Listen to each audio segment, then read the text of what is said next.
自律是许多人从小到大都被教育的一种美德，无论是运动、学业还是生活，自律都是一种重要的能力。所以，当我们明明跟自己说好要开始认真做体能训练，又或者我们明明跟自己说好要开始认真学习，但是却没有采取任何的行动，而跑去找东西吃，随着时间的流逝，你就会开始感觉到焦虑，甚至开始问自己：为什么我就控制不了我自己？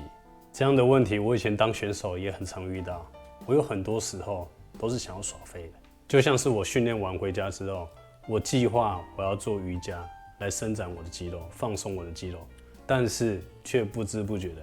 爬到电脑桌去打电动。又或者我打算开始学习，但是我把手机放在旁边，所以不知不觉的拿起了手机碰2下，结果40分钟就这样过去了。嗨，大家好，我是大的 KP。其实这个问题曾经困扰我很久，我曾经就一直在想，这到底是我自己的问题，还是大家都有的问题？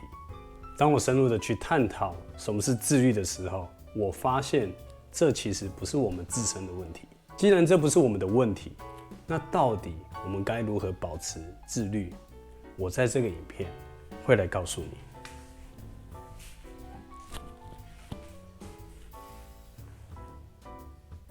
这就很像是我们很多人明明就计划好，重量训练完后回家我们要做20分钟的伸展，但是为什么最后我们并没有去做，而是去做其他的事情？造成这样的原因，其实可能是因为我们的自控能力受到挑战，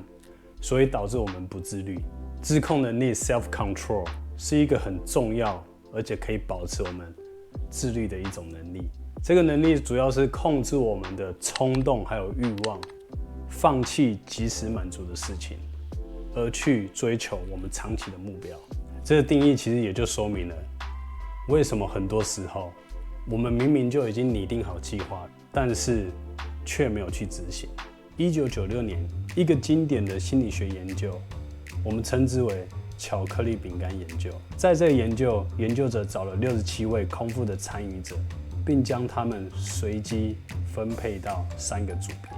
那第一组，他们主要负责就是吃他们眼前的巧克力饼干；那另外一组，他们负责吃的是萝卜，但是巧克力饼干放在他们的旁边。而第3组，他们的桌上什么东西都没有，所以他们就只需要安安静静的坐在那边。随后，这3组的人，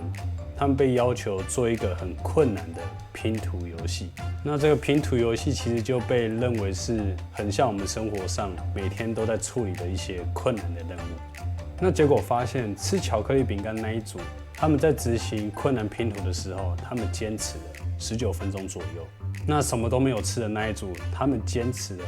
21分钟左右。有趣的地方是，吃萝卜那一组，他们平均做8分钟左右就放弃了。我就很好奇，为什么吃萝卜的那一组只坚持8分钟就放弃了？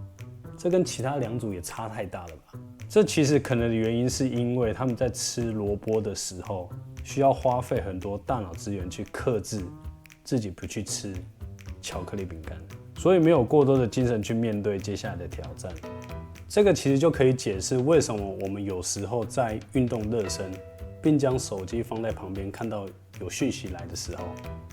即使我们克制自己不要去看手机，但是当这样的事情反复发生好几次之后，你就会发现你好像没有什么动力，没有什么精神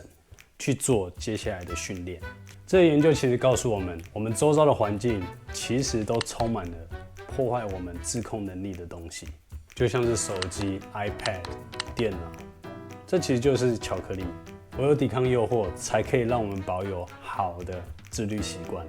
但是我们该如何抵抗这样的诱惑？如果要克服这样的诱惑，跟提升自己的自控能力，我在这边分享几个我觉得还不错的方法。我自己用过，也觉得蛮有效的，而且真的大大改变我的生活。第一个，远离诱惑。起床后，我会尽量让自己远离手机，减少碰到手机的任何机会。就像是我原本计划好我要在某些特定的时间里做某些事情的时候，我就会尽量把手机放到离我很远的地方，又或者是我看不到的地方。这其实就很像减少巧克力的诱惑。第二个，洗冷水澡。也许有很多伙伴会问，为什么我们要洗冷水澡？根据一位神经科学家 Dr. Huberman 的建议，洗冷水澡可以提升我们自己多巴胺的水准。当多巴胺的水准提高，其实就有助于我们更专注在我们要做的事情上面，更不容易受到外在的诱惑。我们来说第三个，早上做困难的事情。在科学上，我们认为这在我们大脑前额叶，也就是掌管我们的决策、注意力、学习与记忆，将会得到重启。那在早上的时候，也因为没有刻意的去抵抗太多的外在诱惑，所以这时候我们可以更专心的去做我们觉得有困难的事情上面。第四个，建立起你的仪式感。这其实是很多顶尖运动员他们会做的事情，就是当他们在运动前会先建立起他们的仪式，这可以让我们的大脑知道说，我们接下来会遇到什么样的挑战，并且我们随时准备好。就像是我现在习惯在做重要的事情之前，我都会先做5到10分钟的闭眼冥想。这其实就像是将我的大脑进行重新开机，让大脑快速的进行充电休息，这样反而可以让我更快速的去进入专注的状态。最后一个，在休息的中间去做简单的运动，透过一些简单的运动，大约持续5到15分钟，其实这样也是有助于提升我们多巴胺的水准。这样提升多巴胺的水准，其实就跟我们洗冷水澡的意思一样，而这样有助于让我们更专注在我们想要做的事情上面，而且更不容易受到外在的诱惑。而这几个科学知识的方法，我觉得很棒，而且对我也非常的有效。我会鼓励伙伴们可以去找出这以上适合你的方法，相信这些方法可以帮助你提升你的运动表现、学习，还有你的生活品质。今天是一个让人兴奋的日子，我想要将这个喜悦分享给伙伴们。这次我获选为 Bitterfield University 优秀博士生，还有优秀论文奖。那我现在就要去参加颁奖典礼，那跟我一起去吧。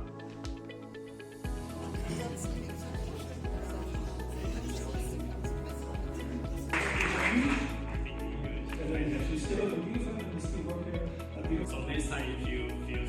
can improve your performance, maybe you can come to the can do some training. 我刚从学校回来，很开心可以受到这次学校的肯定。那这次在颁奖典礼发生一个很有趣的小插曲，就是有一位学者，他可能看到我的资料，他似乎发现其实我只花2年半的时间就完成论文，他就很好奇的问我到底是怎么花2年半的时间完成研究、写论文，还有发表文章，而且还获得这个奖项。这其实在德国是非常少见的，所以他很好奇的问我到底是怎么做到的。而我只是回答他，我只是找了几个还不错的方法去提升我的自控能力，克服诱惑，所以可以让我很专心的只做一件事情，而且勇于面对自己不足的地方，去补强自己的弱点。那以上就是今天的影片。如果这个影片对你有帮助，请不吝啬的点赞，还有分享给需要帮助的伙伴。如果还没有订阅的伙伴们，也别忘了订阅，让我们一起提升我们的自控能力，成为一个自律的人。我是达的 KP， 我们下支影片见，拜。